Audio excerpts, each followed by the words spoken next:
in the city. Still looking pretty. Coming to you guys today with yet another video during this coronavirus outbreak. I started the video with my sunglasses on, not to be rude, but because my next video will be my sunglass reveal. The sunglass reveal I'm doing because that was one of the things I wanted to do for my special day. I wanted to get up my sunglass collection. As I said, just because we can't go outside doesn't mean I will not appreciate the sun and still shine. Okay, so with that being said, today's story time is going to be about my upbringing in the South Bronx. Growing up in the South Bronx, partially in South Jamaica, but this specifically hones in on the South Bronx. I'm wearing my diamond in a rough tee, navy blue and white. Yes, it's basically Yankees colors. Yeah. So just imagine a rivalry of living in Queens and having Mets and Yankees colors going back and forth. But I represent all my teams in New York because it's all love. All right. Let's get to the park gyms. The park gyms, if you're not familiar, but you saw the movie Brown Sugar, are like pretty much that, where you see them in the park with the people with the DJ playing and the music playing. Sometimes we extended it by having barbecues and things of that nature, and it was just all around fun. The kids out past the time they're supposed to be out. The parents is having so much fun, they're not even mad at you. As long as you keep it in check, you can have fun and, you know, just listen to music. I know that's where I fell in love with hip hop.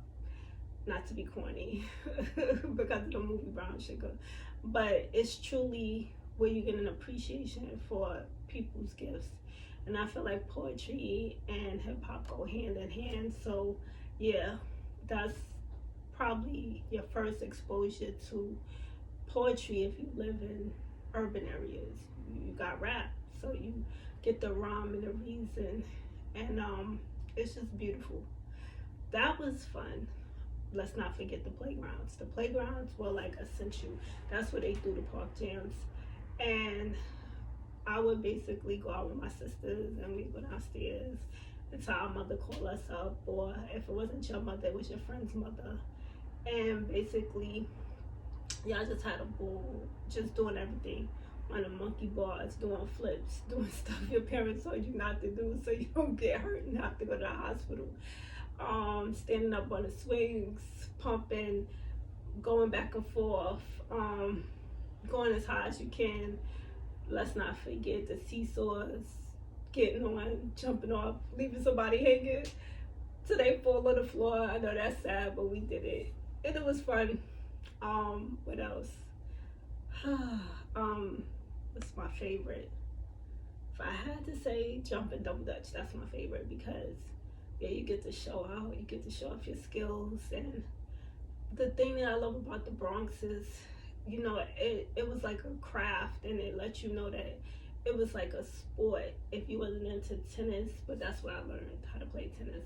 Not on a pro level, but you know, I feel like they say that a lot of areas you grow up in are disparaging, but I learned tennis in the Bronx.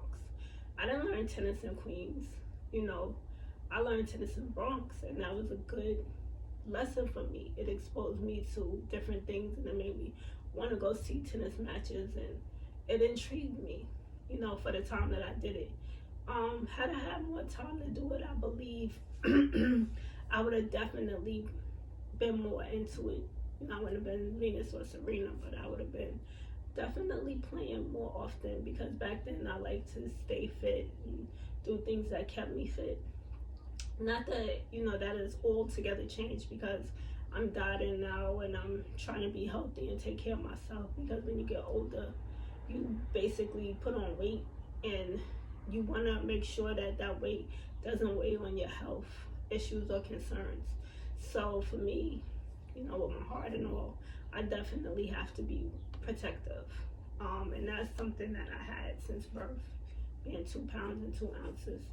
But, you know, all that'll be in my book, my next book. My last book was a poetry book, Diamond in the Rough.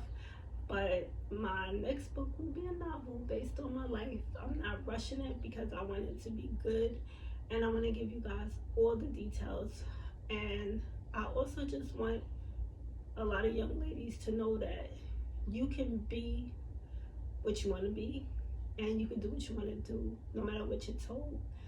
Health, race, look, whatever they tell you, you can't be because of whatever reason. Just overlook that. I did.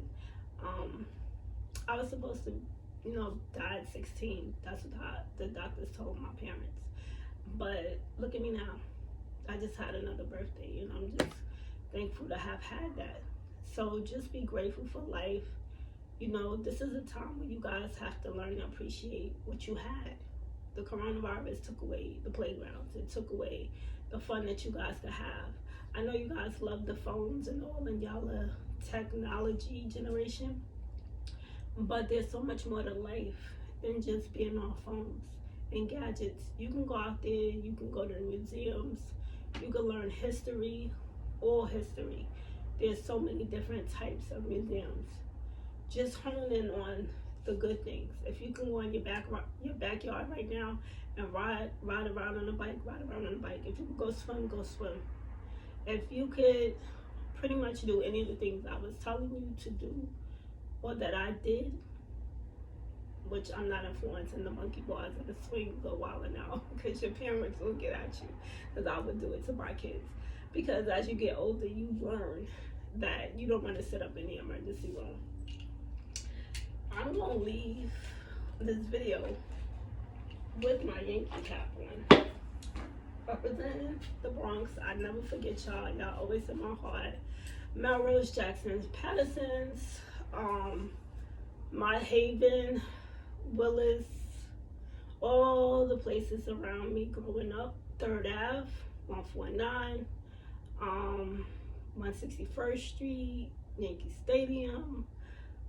Every place that you could mention in the Bronx that you could go have fun. Jackson's, Boston Road, all the places your parents told you don't go that far, but you went that far anyway.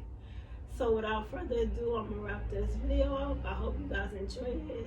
Minisa the Poet, your Diamond in the Rough, Yankee hat.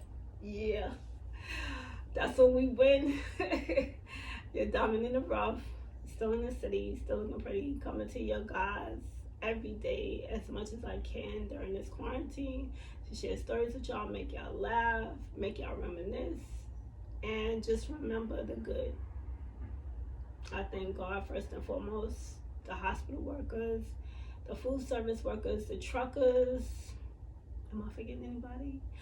Yeah, the government, the ones that's on their job, doing what they need to do to help people in need.